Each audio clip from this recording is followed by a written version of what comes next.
Good afternoon friends, welcome to my channel iconic Parul.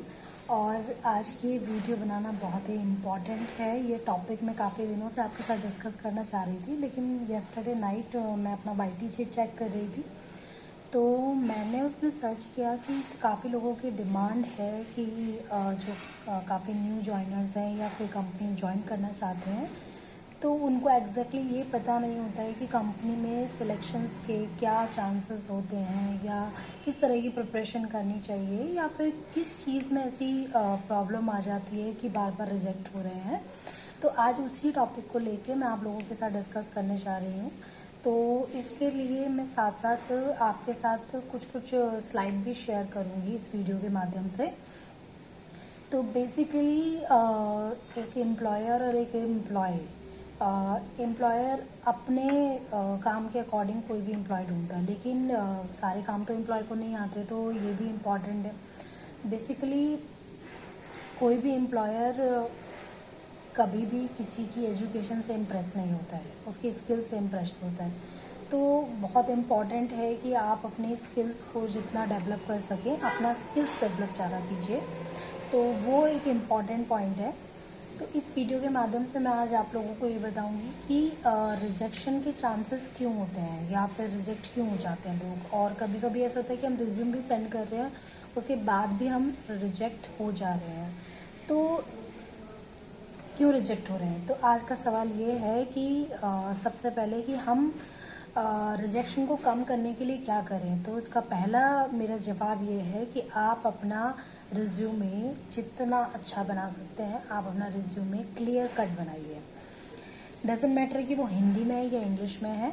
English का बेशक demand है, लेकिन हम सब जानते हैं कि हम हिंदी लैंग्वेज अगर हम अच्छे से बोल सकते हैं, और क्या कोई भी हम लैंग्वेज जो अच्छे से बोल सकते हैं, तो वही उसी लैंग्वेज में हम अपने बारे में या अपनी प्रोफाइल के बारे में डिफाइन कर सकते हैं।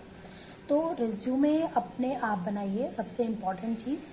और रिज्यूमे में क्लियर कीजिए कि आप अपने बारे में क्या बताना चाह रहे हैं। कभी भी कैफ़े से आप रिज्यूमे बनवाते हैं तो वो आपको काफ़ी सारी चीज़ें सेम होती हैं सारे रिज्यूमे, तो कोई आपके रिज्यूम को देखना नहीं चाहता है कि उसमें क्या अट्रैक्शन, क्या पॉइंट है। मेन चीज़ है कि आपकी प्रोफाइल क्या कह रही है, जो एम्प्लॉयर की डिमांड है, तो वहाँ आपके चांसेस ज़्यादा बढ़ जाते हैं। अगर वो आपकी स्किल्स आपके एम्प्लॉयर के डिमांड से मैच करती है, तो आपके रिजेक्शन के चांसेस कम हो जाते हैं। तो आज हम इसी टॉपिक के बारे में बात करेंगे कि अब कैसा रिज्यूम हम बनाएं कि जिससे हमारे रिजेक्शन के चांसेस कम हो और हमारा सिलेक्शन जल्दी हो। और डेफिनेटली अगर आप इस वीडियो का एंड तक देखेंगे तो आपको समझ आएगा कि हमारा रिज्यूम वाकई में हमें चेंज करने की ज़रूरत है, या फिर हमारे रिज्यूम में ये सब चीज़ें एड ऑन होनी चाहिए। तो काफ़ी लोग, मैं भी हायरिंग करती हूँ, मैं काफ़ी लोगों के रिज्यूम भी देखती हूँ। तो रिज्यूम सबके एक ही जैसे होते हैं, simply name, date and all things, आपका बायोडेटा, जो भी आपकी क्वालिफिकेशन है, एक्सपीरियंस है। लेकिन मेरा यहाँ पे एक पॉइंट पहला ये है कि जब भी आप रिज्यूम बनाएं, तो सबसे पहले आप ध्यान दीजिए कि रिज्यूम बनाते समय उसमें नाम के साथ अपना सरनेम ज़रूर मेंशन करें। और सरनेम की, क्योंकि नाम के साथ सरनेम मेंशन करते हैं तो आप उनकी प्रोफाइल में आपको लगता है कि आप एज एन प्रोफेशनल कोई काम कर रहे हैं। क्योंकि स्कूल में जैसे नाम अगर हम डालते थे तो कुमारी डाल देते हैं, कुमारी कुमारी हर जगह, या फिर कुछ ऐसा बेसिक श्रीमान करके, तो ये तो एक आपका सब टाइटल हो गया, लेकिन आपका सरनेम क्या है। तो रिज्यूम आपका एक्सप्रेसिव हो जाता है जब आप अपने नाम के साथ सरनेम जोड़ देते हैं। सेकंड थिंग कि आपको अपने रिज्यूमे में अपना फोटोग्राफ ज़रूर अटैच करना चाहिए। अब काफ़ी लोग ये बोलेंगे कि हम दिखने में कैसे हैं, क्या मैटर करता है, इसका रिज्यूम से क्या लेना देना। बिल्कुल मैटर करता है। देखिए, आपका आधार कार्ड भी बिना फ़ोटो के नहीं आपको आपकी आइडेंटिटी बताता है, तो आपका रिज्यूम कैसे बताएगा। तो ये बहुत इंपॉर्टेंट चीज़ है कि आप जब भी रिज्यूम बनाएं तो उसमें अपना फोटोग्राफ ज़रूर अटैच करें। उससे क्या होता है कि आपकी पर्सनैलिटी निखर के आती है, आपके रिज्यूम ज़्यादा अट्रैक्टिव बन जाता है। आपको सिलेक्ट करने से पहले रिज्यूम को देखने वाले को पता चल जाता है कि ये इस तरह की पर्सनैलिटी है। ऐसा होता है ना कि कभी कभी हम काफ़ी चीज़ें फ़ोटो देख के ही हम जज कर लेते हैं। तो ये बहुत इंपॉर्टेंट है कि आप अपना फोटोग्राफ ज़रूर अटैच करें रिज्यूमे में। उसके बाद और प्रोफेशनल फोटोग्राफ, ना कि कोई स्टाइल वाला फोटोग्राफ। तो कोशिश करें कि आपका रिज्यूमे में फोटोग्राफ सही अटैच होना चाहिए, जो कि आपका पासपोर्ट साइज होना चाहिए।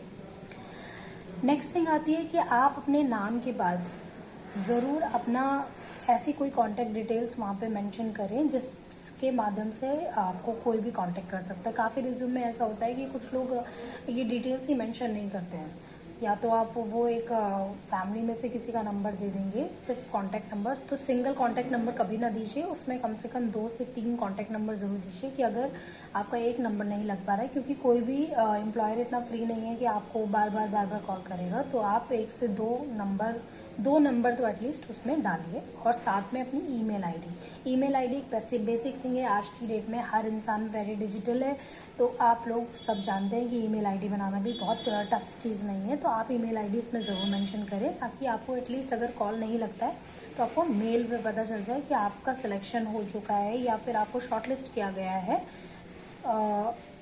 जॉब के लिए। उसके बाद आता है कि आप अपने घर का एड्रेस ज़रूर डालें। घर का एड्रेस क्यों डालना ज़रूरी है? ज़रूरी नहीं कि आप एकदम हाउस नंबर भी डालें उसमें।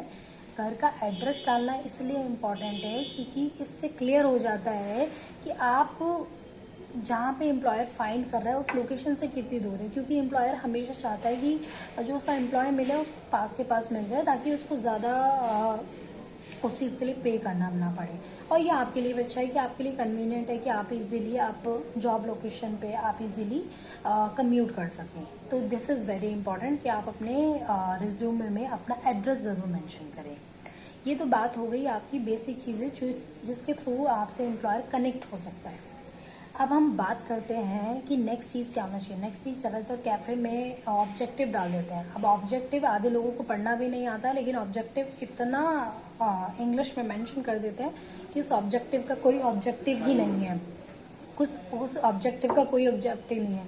तो अगर ऑब्जेक्टिव का कोई ऑब्जेक्टिव ही नहीं है तो फिर उसका बनाने का क्या फ़ायदा। तो उस ऑब्जेक्टिव में मेंशन होना चाहिए कि आपका जो आप जॉब क्यों सर्च कर रहे हैं, आपके पास क्या ऐसी स्किल है या आप कंपनी को ऐसा क्या प्रोवाइड कर सकते हैं